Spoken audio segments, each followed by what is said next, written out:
Welcome to my YouTube channel. இன்னைக்கு நம்ம பார்க்க போறது ஒரு சூப்பரா ஈஸியான useful topics. Advantage of database system. Advantages of database. First நம்ம பார்க்க போறது data independence. Data is stored in different tables. Each table is independent to other. டேட்டாபேஸ்ல நம்ம டேட்டாவை டிஃப்ரெண்ட் டேபிள்ல ஸ்டோர் பண்ணுவோம். Each table is independent from the others. So, ஒரு டேபிள்ல ஏதாவது சேஞ்ச் பண்ணாலும் இன்னொரு டேபிள்ல எஃபெக்ட் வராது. As we say, data independent is possible in database. For example, student info ஒரு டேபிள்ல, fees info இன்னொரு டேபிள்ல இருந்தா fees சேஞ்ச் பண்ணும்போது student infoக்கு இம்பாக்ட் இல்லை. Second point, efficient file access. Data can be accessed more faster and secure. Database use பண்ணும்போது டேட்டாவை நம்ம more faster and secure access பண்ணலாம். If table formatல நீட்டா ஸ்டோர் பண்ணியிருந்தா டேபிள் நேமை வச்சு ஈஸியா டேட்டாவை தேடுவோம். மேனுவல் ஃபைல்ஸ்ல டைம் எடுக்கும். பட் இன் டேட்டாபேஸ் ஃபியூ செகண்ட்ஸ்ல நம்மளுக்கு ரிசல்ட் கிடைக்கும். That's we say file access in efficient in database. Next, third point, data integrity and security possible in database. இன்டிகிரிட்டினா கரெக்டா டேட்டாவை மெயின்டைன் பண்றதுன்னு அர்த்தம். செக்யூரிட்டினா சேஃபா வச்சிருக்கிறது. அன்ஆத்தரைஸ் ஆக்சஸ் பண்ண முடியாம இருக்கணும். டேட்டாபேஸ்ல டேபிள் செப்பரேட்டா ஸ்டோர் பண்ணுவாங்க அண்ட் அட்மின் பர்மிஷன் கொடுக்கறவங்க தான் ஆக்சஸ் பண்ண முடியும். அதர்ஸ் ஆக்சஸ் பண்ண முடியாது. For example, reading permission admin கிட்ட தான் இருக்கும். நம்ம தேவைப்பட்டா டேட்டா மட்டும்தான் ஆக்சஸ் பண்ண முடியும். எல்லாருக்கும் எல்லா டேட்டாவும் ஆக்சஸ் பண்ண முடியாது. எடிட் பண்ண, டெலீட் பண்ண, ஆட் பண்ண முடியும்னா அது பர்மிஷன் கொடுத்த பர்சனை மட்டும்தான் பண்ண முடியும். நெக்ஸ்ட் நம்ம பார்க்க போகிறது டேட்டா அட்மினிஸ்ட்ரேஷன்.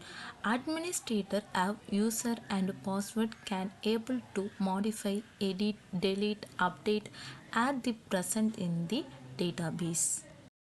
அட்மின் கிட்ட யூசர் நேம், பாஸ்வேர்ட் இருக்கும். அவங்க மட்டும்தான் டேட்டாவை மாடிஃபை பண்ண முடியும். ஃபார் எக்ஸாம்பிள், எடிட் பண்ண முடியும், டெலீட் பண்ண முடியும், அப்டேட் பண்ண முடியும், ஆட் பண்ண முடியும். அட்மின் யாருக்கு யூசர் நேம், பாஸ்வேர்ட் கொடுக்குறாங்களோ அவங்க மட்டும் தான் ஆக்சஸ் பண்ண முடியும். ஸோ அன்ஆத்தரைஸாக ஆக்சஸ் இல்லை, ஒன்லி அட்மின் கண்ட்ரோலாக இருக்கும். நெக்ஸ்ட் நம்ம பார்க்க போகிறது concurrent access and crash recovery. Can access the data concurrently. அப்படின்னா மல்டிபிள் யூசர் சேம் டைம்ல ஆக்சஸ் பண்றதா கன்கரண்ட் ஆக்சஸ் சொல்றாங்க. Data can be recovered if any transaction failure.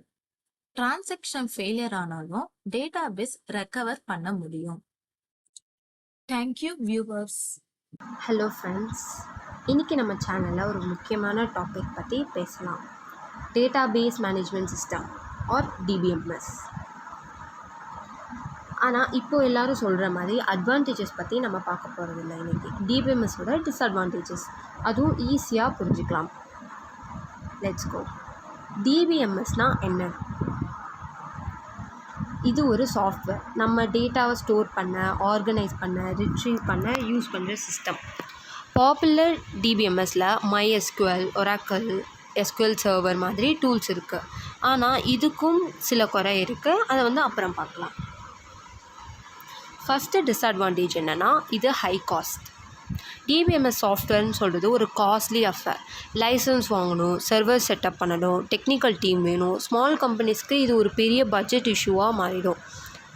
Second disadvantage என்னென்னா காம்ப்ளெக்சிட்டி. டிபிஎம்எஸ் யூஸ் பண்ண கஷ்டம் இல்லை, ஆனால் மேனேஜ் பண்ணுறது ரொம்ப கஷ்டம். டேட்டாபேஸ் அட்மினிஸ்ட்ரேட்டர் வேணும், மெயின்டெனன்ஸ் ரெகுலராக பண்ணணும், சிஸ்டம் கிராஷ் ஆகலைன்னு பார்த்துக்கிட்டே இருக்கணும். தேர்டு டிஸ்அட்வான்டேஜ் என்னென்னா பர்ஃபார்மன்ஸ் இஷ்யூஸ். டேட்டா ரொம்ப பெருசாகிடுச்சுன்னா பர்ஃபார்மன்ஸ் ஸ்லோ ஆகும், கொரீஸை எக்ஸிக்யூட் பண்ண முடியாது. கொரீஸ் எக்ஸிக்யூட் ஆகிறதுக்கு கொஞ்சம் நேரம் எடுக்கும். ஆப்டிமைசேஷன் இல்லைன்னா பர்ஃபார்மன்ஸ் குறைஞ்சிடும். ஃபோர்த்து டிஸ்அட்வான்டேஜ் என்னென்னா இன்க்ரீஸ்டு சைஸ். இன்னொரு குறை, டிபிஎம்எஸ் சாஃப்ட்வேர் ஹெவி மெமரியும் ஸ்டோரேஜும் ரொம்ப எடுத்துடும். லாக்ஸ் பேக்கப் எல்லாமே ஒரு பேர்டனாக சிஸ்டம்க்கு ஆகிடும். 5th டிஸ்அட்வான்டேஜ்னா risks of failure. எல்லாமே ஒரு டேட்டா பேஸ் இருக்கும்போது ஃபெயிலியர்னால் எல்லாமே போயிடும். சிஸ்டம் கிராஷ் ஆச்சுன்னா டேட்டா ஆக்சஸ் பண்ண முடியாது, பேக்கப் வேணும், ஆனால் அதுவும் மேனேஜ் பண்ண ரொம்ப கஷ்டம். 6th டிஸ்அட்வான்டேஜ்னா செக்யூரிட்டி ரிஸ்க்ஸ். டேட்டா பேஸ் செக்யூர்னு சொல்கிறது கரெக்டு, ஆனால் செக்யூரிட்டி ரூப் ஹோல்ஸ் இருந்தால் ஹேக்கர் ஈஸியாக அட்டாக் பண்ணுவாங்க. ஆத்தென்டிகேஷன் இல்லை, ரோல்ஸ் சரி கான்ஃபிகர் பண்ணலைன்னா டேட்டா லீக் ஆகும். சரி ஃப்ரெண்ட்ஸ், இப்போது சம்மரி பார்க்கலாம். டிஸ்அட்வான்டேஜஸ் ஆஃப் டிபிஎம்எஸில் வந்து செலவு ஜாஸ்தி, காம்ப்ளெக்சிட்டி அதிகம், பர்ஃபார்மன்ஸ் குறை, அதுக்கப்புறம் வந்து ஸ்டோரேஜ் ஜாஸ்தி தேவை, ஃபெயிலியருக்கு சான்சஸ் அதிகம், செக்யூரிட்டி த்ரெட்ஸ். டிபிஎம்எஸ் நல்லது தான், ஆனால் இதோட டிஸ்அட்வான்டேஜஸும் புரிஞ்சிக்க வேண்டியது கொஞ்சம் அவசியம். இந்த வீடியோ யூஸ்ஃபுல்லாக இருந்தால் லைக் போடுங்க, சப்ஸ்கிரைப் பண்ணுங்கள். நீங்கள் ஏதாவது டிபிஎம்எஸ் ரிலேட்டட் டாபிக் வேணும்னா கமெண்ட்டில் சொல்லுங்கள்.